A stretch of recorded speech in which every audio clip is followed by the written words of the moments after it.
Hello, City of Desert Hot Springs and residents of Coachella Valley. Today we're with Janice Gough, President of the Art Foundation of Desert Hot Springs. Today, if you don't mind me asking, Janice, or Ms. Gough, I'm sorry, what are some of the things that the Art Foundation has done for the community?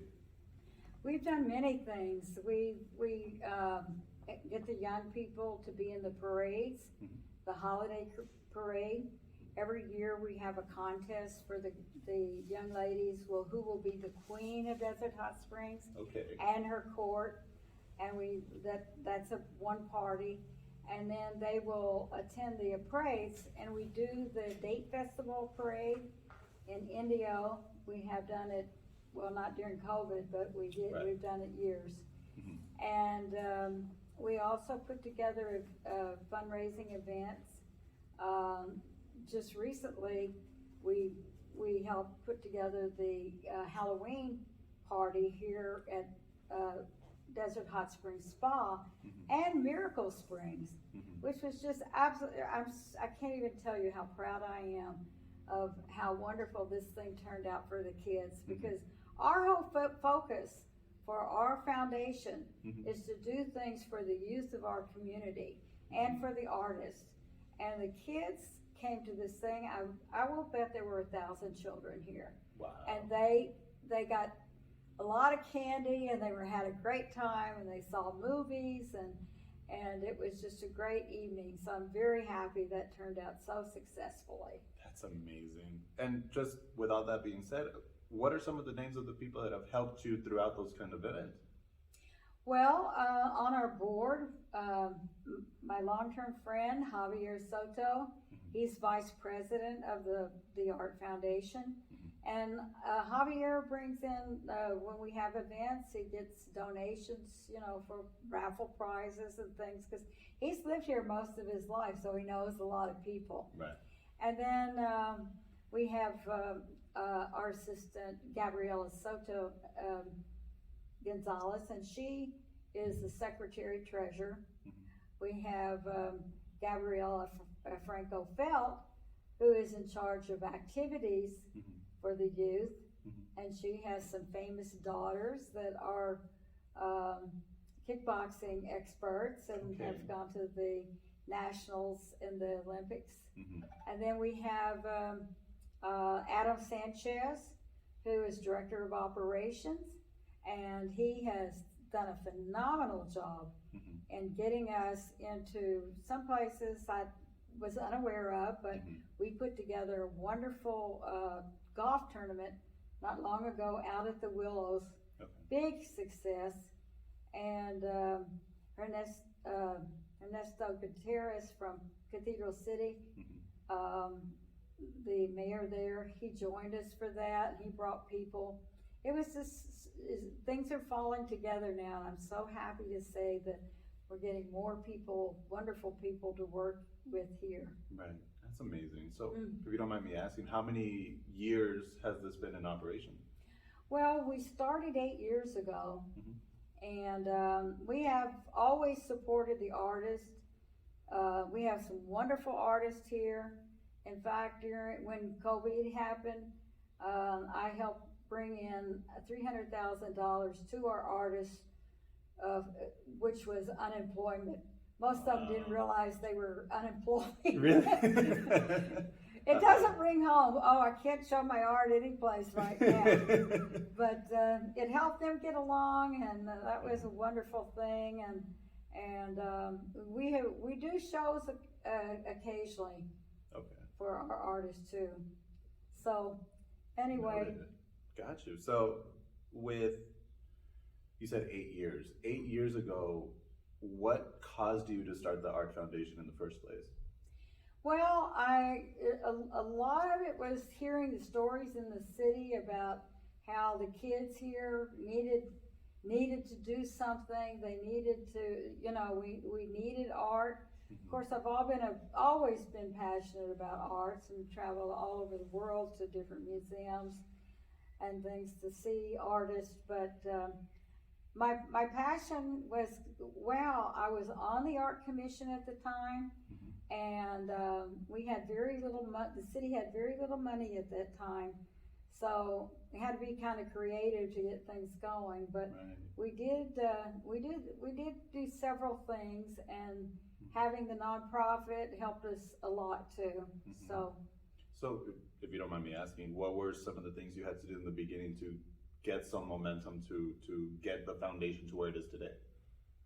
well, mainly it was just bringing our locals together and getting them to know about us. So that's been kind of hard to get our name out there, but surprisingly we have a huge amount of artists that live here, and I think that's primarily because we have the gorgeous views, probably the best in the valley, and it's a very peaceful, tranquil place to focus on art creation.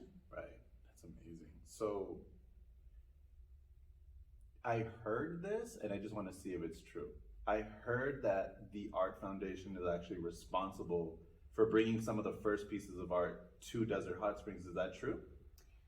Oh, well, yes.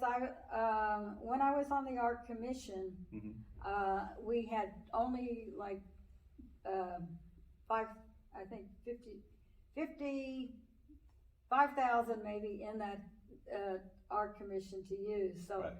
I knew that wouldn't go very far because we were also doing events through the commission.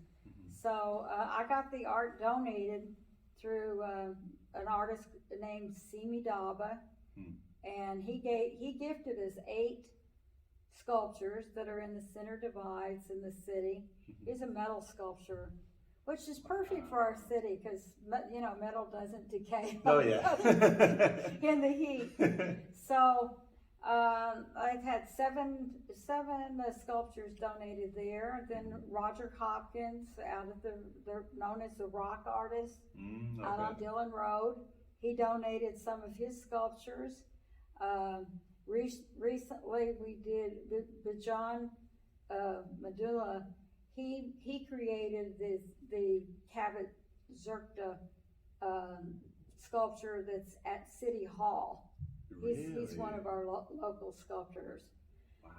And I really hope to get one for a woman, a sculpture of a woman, because Hilda Gray was really the person that started our city. She was the very first person here. Wow. And so she should be honored along with Cabot. Right.